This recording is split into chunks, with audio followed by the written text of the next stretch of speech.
নাসিরউদ্দিন পাটোয়ারি আমি আগেই তো বললাম সে একটা বেয়াদব। হবিগঞ্জের সাধারণ জনতা তাদেরকে পিটিয়েছে। হবিগঞ্জে যে ঘটনাটা, এই হবিগঞ্জে আপনারা জানেন, হবিগঞ্জে এনসিপির নেতারা যখন হেনস্থ হয়েছে এর 20 মিনিট আগে একটা ভিডিও আপনারাই প্রকাশ করেছেন। ওইখানে এনসিপি নেতৃবৃন্দের যে কি বক্তব্য দিয়েছে উস্কানিমূলক, এই বক্তব্যের জন্য হবিগঞ্জের সাধারণ জনতা তাদেরকে পিটিয়েছে। এখানে ছাত্র দল, যুব দল কিংবা স্বেচ্ছাসেবক দল কিংবা নবীন দল এরকম কেউই ছিল না। না জার্সি দল, ছাত্র দল লেখা দেখছেন, একটা জার্সি থাকতেই পারে যারা সমর্থন করে, বিএনপিকে সমর্থন করে, ছাত্র দলকে সমর্থন করে, এরকম একটা জার্সি থাকতেই পারে। নাসিরউদ্দিন পাটোয়ারি আমি আগেই তো বললাম সে একটা বেয়াদব। তারা ছাড়া যদি এনসিপি সারা বাংলাদেশে প্রোগ্রাম করে আমরা সহযোগিতা করবো, কিন্তু নাসিরউদ্দিন পাটোয়ারিকে ছাড়া প্রোগ্রাম করতে হবে। উনি আসলেই নাসিরউদ্দিন পাটোয়ারি, সে শুধু তারেক রহমান না, তারেক রহমানকে নিয়ে কথা বলছে, মির্জা আব্বাসকে নিয়ে কথা বলছেন, সালাউদ্দিন আহমেদকে নিয়ে কথা বলছেন, লুৎফুজ্জামান বাবরকে নিয়ে কথা বলছেন। তার সেই লাগামহীন বক্তব্যে এখন আমরা সত্যি অসন্তুষ্ট।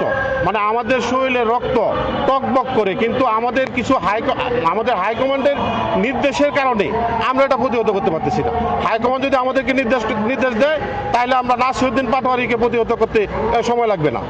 এনসিপি তাদের এই যে লাগামহীন যে বক্তব্য, তাদের মুখের ভাষা ভালো করুক, তারা প্রত্যেক জায়গায় যেখানে যাবে সম্মান পাবে, সম্মানের সহিত তাদের সকল প্রোগ্রাম করতে পারবে। এই বিষয়ে আসলেই তারা গত যে নির্বাচন গেল, এই নির্বাচনে এনসিপি কয়টা আসন পাইছে এটা তো দেখছেন আপনারা। সুতরাং আগামী 20 বছরের ভিতরে যে এনসিপি ক্ষমতা আসবে এই স্বপ্ন যদি দেখে তো দুয়াশার স্বপ্ন হবে না। এদেরকে তো সাধারণ জনগণ, বাংলাদেশের জনগণ ভালো পায় না।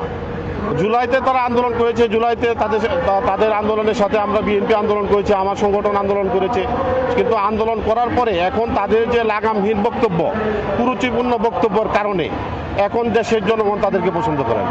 শেষ পরিণতি তো আসলে এটা বলা চলে না। সারা বাংলাদেশে যেখানে যাচ্ছে এনসিপির লোকজনকে সাধারণ জনতা প্রতিহত করতেছে, আর আমরাও প্রতিহত করবো। এরপরে যদি অবিলম্বে যদি তারা এই ধরনের লাগামহীন বক্তব্য বন্ধ না করে তাহলে আমরা প্রতিহত করতে বাধ্য হব। না, অভ্যুত্থানের জন্য যে প্রস্তুতির কথা নাহিদ ইসলাম বলেছে, অভ্যুত্থান শুধু এনসিপি যদি অবদান মনে করে, 24-এর যে অভ্যুত্থান হয়েছে এটা যদি এনসিপি মনে করে যে এনসিপি শুধু অবদান, এটা সাধারণ জনতার আন্দোলন ছিল, বিএনপির আন্দোলন ছিল, অন্যান্য দলের আন্দোলন ছিল এটা।